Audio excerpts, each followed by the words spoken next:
కుండల భూభారతి దరఖాస్తులట ఆన్లైన్ చేయడానికే సరిపోతున్న సమయం. నోటీసుల జారీ, పరిష్కార ప్రక్రియలపై తీవ్ర ఒత్తిడి. కుండలా మారుతున్నాయట భూభారతి దరఖాస్తులకు సంబంధించి. ఆన్లైన్ చేయడానికే సమయం సరిపోతుందట ఎక్కువ. కొత్త రెవెన్యూ చట్టం భూభారతితో ఊపిరి పీల్చుకున్న రెవెన్యూ యంత్రాంగం ఆ చట్టం అమల్లో భాగంగా నిర్వహించిన రెవెన్యూ సదస్సులో వచ్చిన దరఖాస్తులతో కుస్తీ పడుతోంది. ఈ చట్టం ROR 2025 ఆధారంగా గ్రామస్థాయిలో సమస్యలను పరిష్కరించే లక్ష్యంతో స్వీకరించిన దరఖాస్తుల్లో అర్హులైన వాటిని ఆగస్టు 15 నాటికి పరిష్కరిస్తామని రెవెన్యూ మంత్రి పొంగులేటి శ్రీనివాసరెడ్డి ప్రకటించారు. ఈ దరఖాస్తులను ఆన్లైన్ చేసి సమస్యలపై నోటీసులు జారీ చేసి పరిష్కార ప్రక్రియను ప్రారంభించాల్సి ఉంది. దరఖాస్తులను ఆన్లైన్ చేయడానికే అధిక సమయం పడుతుండటంతో మిగతా ప్రక్రియలపై మండల స్థాయి సిబ్బంది ఒత్తిడికి గురవుతున్నారు. ఈ ఆన్లైన్ ఎవరైతే కంప్లైంట్ చేస్తారో వాళ్ళు కంప్లైంట్ చేసి యాక్షన్ తీసుకోవాల్సింది పోయి ఈ ఆన్లైన్ ఏదైతే ఉన్నదో అది చేయడానికే ఎక్కువ సమయం పడుతుందట. ఇంకా గ్రౌండ్ లెవెల్లో పోకముందుకే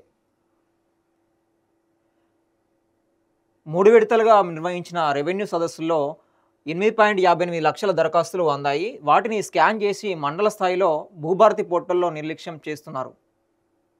నిక్షిప్తం చేస్తున్నారు. అన్ని తహసీల్దార్ కార్యాలయాల్లో సిబ్బంది రోజువారీ విధులతో పాటు అర్ధరాత్రి వరకు ఈ ప్రక్రియ నిర్వహిస్తున్నారు. కొత్త మండలాలు, రెవెన్యూ డివిజన్లు, జిల్లాల ఏర్పాటు అనంతరం అదనపు సిబ్బందిని పెంచలేదు, క్యాడర్ స్థిరీకరణ చేయలేదు.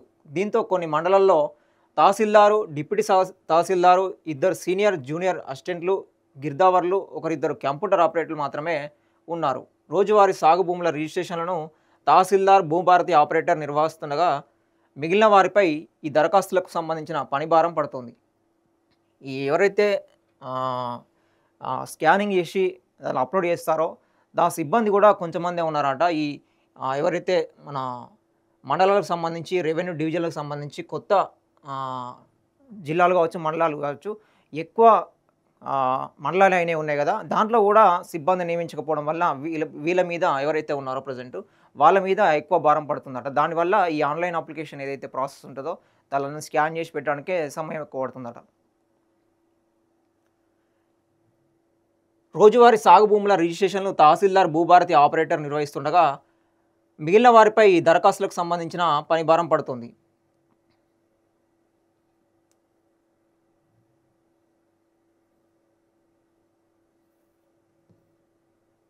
గత ROR 2020 ధరణిలో నోటీసుల జారీ, విచారణ ప్రక్రియ లేదు.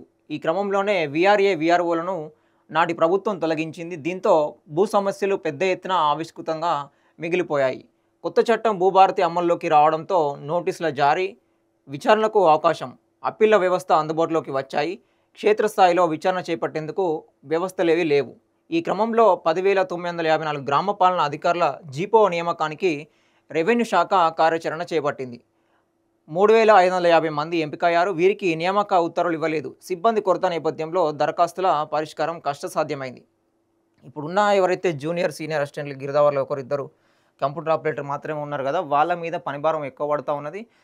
దీన్ని భూభారతి చట్టం ఎప్పుడైతే చేశారో ఇప్పుడు ఈ దరఖాస్తుల స్వీకరణ ఈ గ్రామాల్లో ఎప్పుడైతే ఈ అవగాహన సదస్సులు చేపట్టడంతో పాటు దరఖాస్తులు తీసుకొని గ్రామ లెవెల్లో, మండల లెవెల్లో మీటింగ్లు ఏర్పాటు చేసి దరఖాస్తులు తీసుకున్న తర్వాత ఈ దరఖాస్తులన్నీ ఆఫీసులో అయిన తర్వాత ఈ సిబ్బందితోటి స్కానింగ్ చేయడానికే సమయం సరిపోతూ ఉన్నది.